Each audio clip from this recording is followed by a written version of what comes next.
Hello， 大家好，我係啤啤，今日整生滾免治牛肉粥，自己炸米粉，好簡單，用隔夜飯嚟到做個粥底。我哋而家即開始啦。我哋先炸米粉，用啲碎就可以啦，炸起會有好多。冇米粉碎嘅就搣少少出嚟炸啦。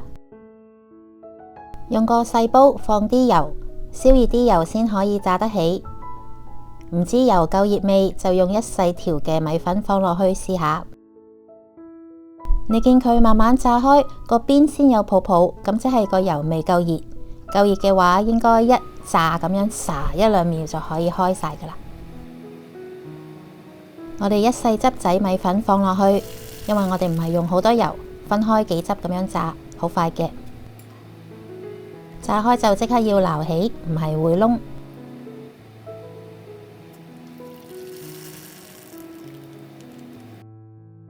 其他嘅材料仲有免治牛肉1碗、隔夜飯1碗半、蔥花1湯匙。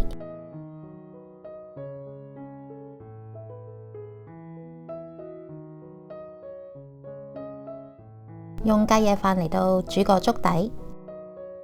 我哋先拎起少少炸米粉，最後放上面做裝飾嘅。其他嘅就同牛肉一齊醃，俾1/4茶匙嘅鹽，少少白胡椒粉，幾滴生抽，半茶匙嘅粟粉，中意嘅可以落少少雞粉，撈勻佢，撈勻啲肉，之後再同米粉撈勻，撈好之後備用。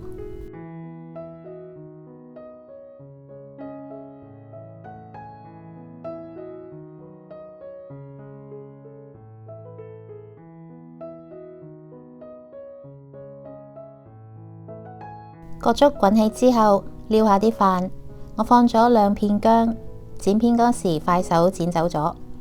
個粥底嘅稀結度同埋有幾綿就自己中意就返。一開始唔好俾太多水，差唔多煮好可以補水。滾起計，轉細火煲半個鐘至45分鐘咁上下。差唔多煲好之後，我加咗少少水，然後轉大火。放少少鹽調味，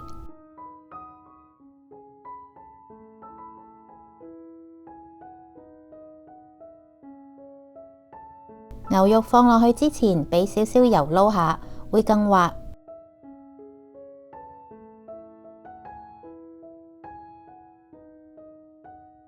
個粥要大滾之後先放牛肉落去，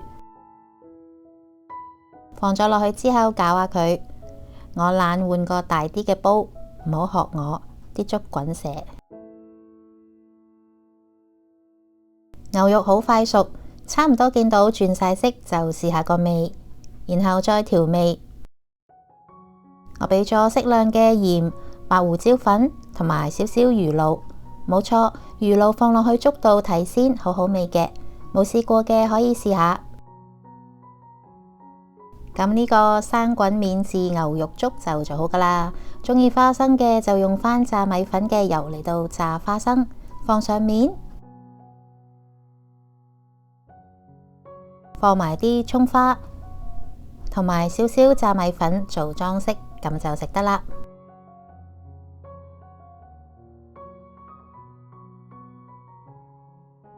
希望你哋都會中意。我哋每個星期都會出幾個唔同嘅家常菜食譜，未諗到想食咩好，煮咩好，可以隨時上嚟睇下。未訂閱嘅朋友歡迎訂閱，撳鐘仔。如果可以嘅話，請幫忙分享我哋嘅頻道出去。